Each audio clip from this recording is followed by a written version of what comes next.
Hello everyone, this is Wiecek from Square One, and today I'm going to be talking to you about design thinking. So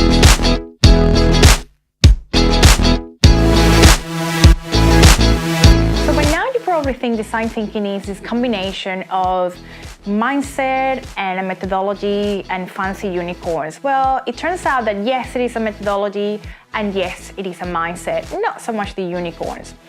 Design thinking is actually a way of being more human-centered. It's a way to actually start to solve problems in a much different way, in a way that actually is all about the humans and about what they need, about what they want, and about the challenges that they're going through, so you understand them better, so you can put in front of them products and services they're gonna love. How can we use design thinking?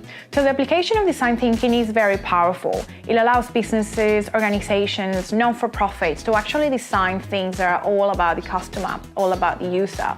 And design thinking takes 5 steps.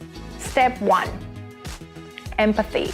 Empathy is, for me, that moment where you're able to truly understand someone else's perspective from their point of view.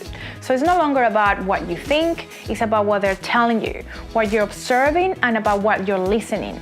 So at that point in time, you're really gaining perspective in terms of what are the challenges, what are the needs, what are the frustrations, what are the problems. So you're really able to truly empathize with your users and customers, so along the line you're able to put a problem or service, a product or service that is really being all human-centered. Stage 2 is define.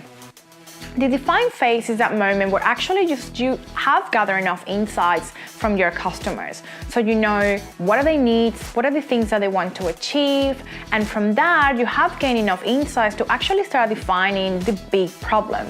What are the potential things that you believe are the reasons as to why they feel the way they feel, and potentially how that problem can be solved, which is actually what's going to take you to stage 3, which is ideation. The ideation phase is very fun because you can actually embrace ambiguity, be a little bit crazy, kind of go and embrace that inner child that you had when you were little, and at that point in time you can start coming up with different ideas. And the point during this phase is actually that the more the merrier.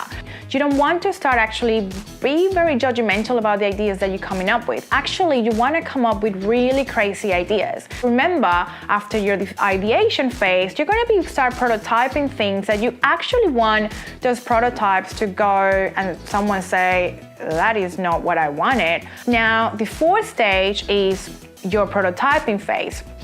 Then your prototyping phase, there are tons of things that you can do, from sketching, creating things with different craft materials, actually creating more high fidelity prototypes like on Ideation or Sketch, which are great digital platforms to actually start putting and building the look and feel of a website, the look and feel of an app, and things like that. So prototype is actually when we start taking an idea from being 2-dimensional to 3-dimensional. And that's the opportunity that you're able to really craft that idea. You move to your 5th phase, which is your testing phase. This is very exciting and a little bit nerve-wracking at times because, let's be honest, you probably love what you have built and you don't want your users and customers to don't like it. But at this very point in time, it's not really about you. It's still about the users. Remember, it's all about the user and it's all about being human-centered. So what you do during your testing phase, you want to put this prototype in front of your customers or users and ask them, what do you think? You can take them through the prototype, you can guide them how it's used, but you really want to get tons of feedback from your customers and your users, so you actually are able to actually pivot your prototype, perish your prototype, or persevere. You never know. Remember, design thinking is not a linear process. Design thinking is actually a process where you're going to be iterating many times. So when you're doing your testing and maybe things are not quite loved by your users and your customers, then you have to go back perhaps to your empathy phase, to your definition phase, ideation, or prototyping. And you might have to go a little bit back and forth, and that is design thinking. I hope you enjoyed our video. Be compassionate.